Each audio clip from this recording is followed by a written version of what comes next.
Bom, estamos aqui com o administrador Carlos Roberto Fernandes de Araújo, que é vice-presidente de Finanças do Conselho, conselheiro e coordenador da Comissão de Finanças. Bastante cargo, hein, professor? Bastante cargo. Prazer tê-lo aqui conosco. Obrigado. No Sintoniza ADM. Obrigado. Professor, vamos falar um pouquinho do trabalho, das ações da Comissão de Finanças do CRA-RJ. A gente já conversou um pouquinho com a conselheira Amara, né, sobre o trabalho das comissões, mas vamos falar especificamente da sua comissão, da Comissão de Finanças. Perfeito. Bom, a Comissão de Finanças, ela tem uma programação voltada para o administrador, que eu acho que o Conselho existe para o administrador. Então, o que nós programamos?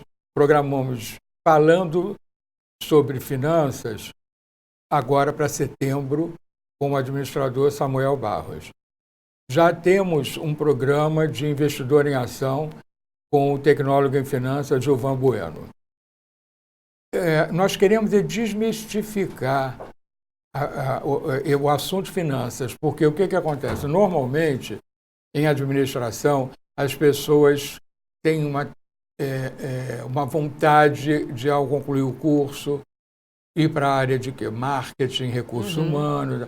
E finanças, as pessoas ficam um pouco receosas.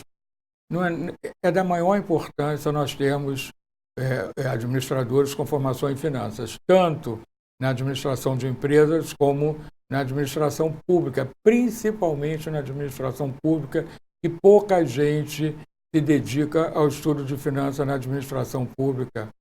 E por isso nós estamos atravessando algumas crises com relação a esse momento. Mas também temos a administradora Flávia de Paula, que é do BNDES, e vai fazer uma palestra em outubro sobre avaliação de empresa. Ou seja, nós já começamos com o Gilvan, mês passado, mês de agosto. O Samuel entra em setembro. Em outubro, a Flávia de Paula.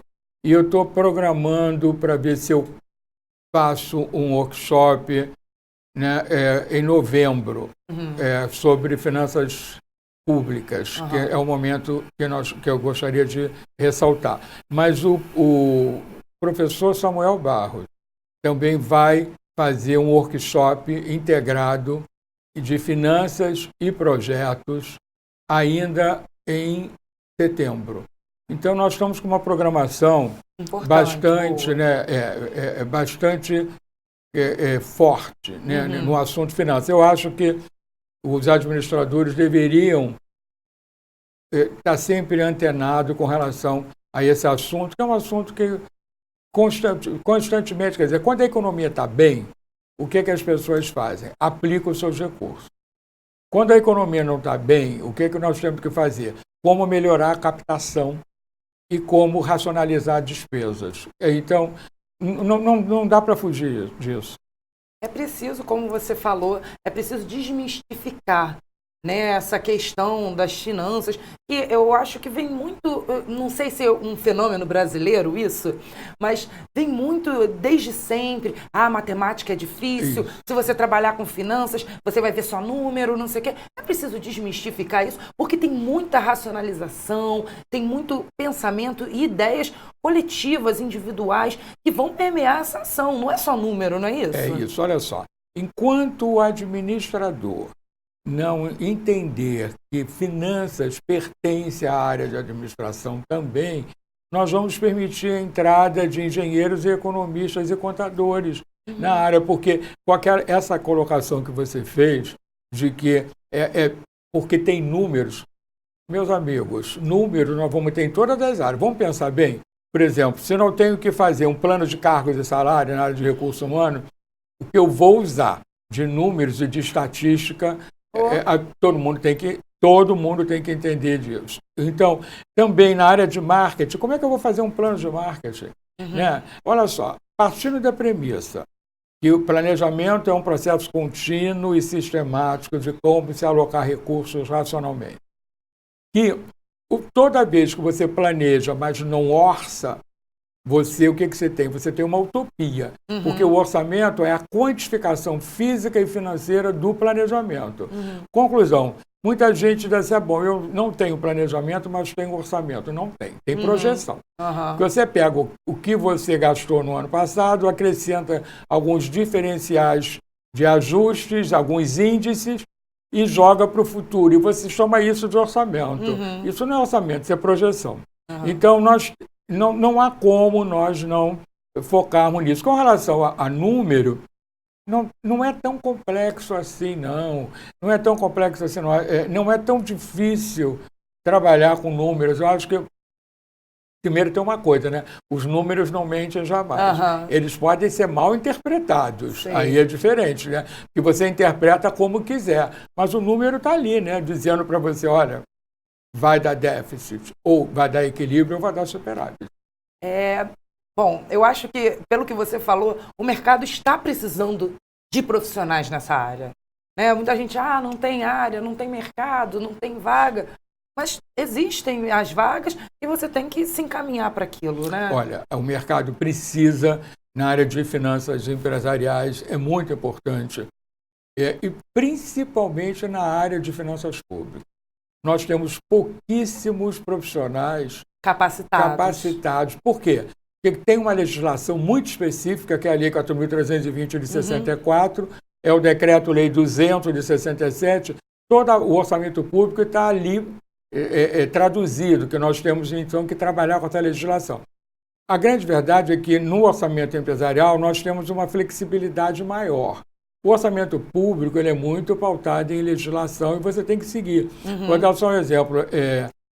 Balanço orçamentário. Balanço orçamentário praticamente inexiste nas empresas. As empresas fazem orçamento, mas trabalham com o quê? Com balanço financeiro, patrimonial e as suas variações. No serviço público, o balanço orçamentário é obrigatório. Então, não é tão complexo assim, mas a pessoa tem que se preparar para a área de finanças públicas. Eu vou dar só um depoimento para os administradores. Da minha turma, no meio de mais ou menos 120 a 150 alunos que se formaram na Fundação Getúlio Vargas, só 2 foram para a área de orçamento público. Nossa! Conclusão, eu saí já empregado. Eu nunca precisei de procurar emprego, porque como o meu foco é em finanças, e também porque, finanças públicas não tem ninguém. Eu vou focar em finanças públicas. Eu acho que também o administrador tem que pensar o seguinte, fazer mais do mesmo vai ficar cada vez mais difícil para ele tem que fazer diferente. Como é que eu me coloco no mercado? Eu me coloco se eu apresentar um diferencial competitivo. Qual é o meu diferencial competitivo? Eu sei isso. Né? Então, é isso que nós temos que tentar mostrar para o administrador e dizer que tem mercado. E você falou agora de orçamento público, que é uma coisa que a gente tem escutado muito, está muito em voga. Né? Como é que você está vendo isso, essa movimentação de orçamento público nos dias de hoje? Olha, o orçamento público é muito simples o que está acontecendo. Enquanto na empresa você começa a fazer orçamento pela receita e depois você programa a despesa, e quando você vê que a receita não está batendo com a despesa, você tem que cortar. No serviço público é completamente diferente. Eles fazem primeiro o orçamento de despesa. Aí depois eles fazem o de receita. Aí eles veem que não está batendo. Só que eles não cortam. Eles fazem uma coisa que você ouve toda hora e lê no jornal, né? O governo federal contingenciou o orçamento das universidades, contingenciou o orçamento da área da saúde. O que é contingenciar? Ele estabelece através de um decreto dizendo que o orçamento está contingenciado em 20%. Então você não pode ir além daquilo. Se o seu orçamento era de 1.000, você tem que botar 1.000 menos 20%. Aí, por que o contingenciamento? Porque ele não tem certeza da entrada daquela receita. Então, para a pessoa não gastar além do que é possível, ele contingencia ou estabelece um limite, que é a mesma coisa, e aí fica aguardando. Se a receita melhorar, o que é difícil, é muito difícil, o contingenciamento é liberado.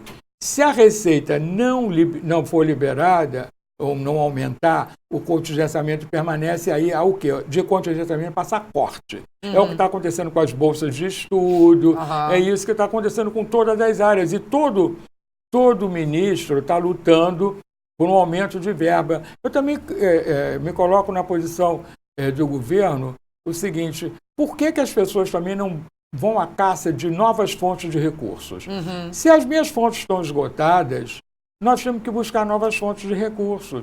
É isso que também está acontecendo conosco no próprio Conselho. Uhum. Né? Nós temos uma limitação, que é os administradores, as empresas que são registradas no Conselho. E além disso, como é que nós podemos aumentar a nossa arrecadação buscando novas fontes? Eu acho que é uma busca permanente. Não tem como, nós temos que racionalizar a despesa e tentar aumentar a receita. Uhum. Se o aumento chegou no limite que nós podemos, não temos mais condição, né, nós temos que buscar novas fontes. Verdade. Professor, para a gente fechar, eu queria que o senhor mandasse uma mensagem diretamente para os profissionais, para os estudantes, para todo mundo que está nos vendo e nos assistindo agora, sobre o Dia da Administração e o que a administração representa para o senhor. Bom, a minha mensagem é de otimismo. Porque a administração representou tudo na minha vida.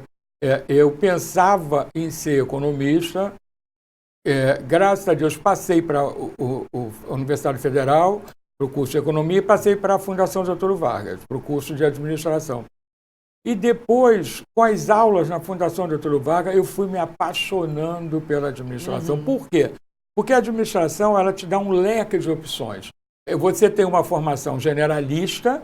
Então, ali você vai trabalhar com recursos humanos, recursos financeiros, recursos materiais, logística, teoria da informação, marketing, e você vai trabalhar com todas as áreas. Depois, o que vai acontecer? Vai chegando um momento em que você vai separando aquilo que você gosta mais. Por isso é que eu acho um grande erro quando dizem assim, bom, o administrador tem uma formação tão generalista que ele entende um pouco de cada coisa e muito de nada. Uhum. Isso é um grande erro, porque quando você vê um pouco de cada coisa, você tem condição de focar naquilo que você gostaria de se aprofundar.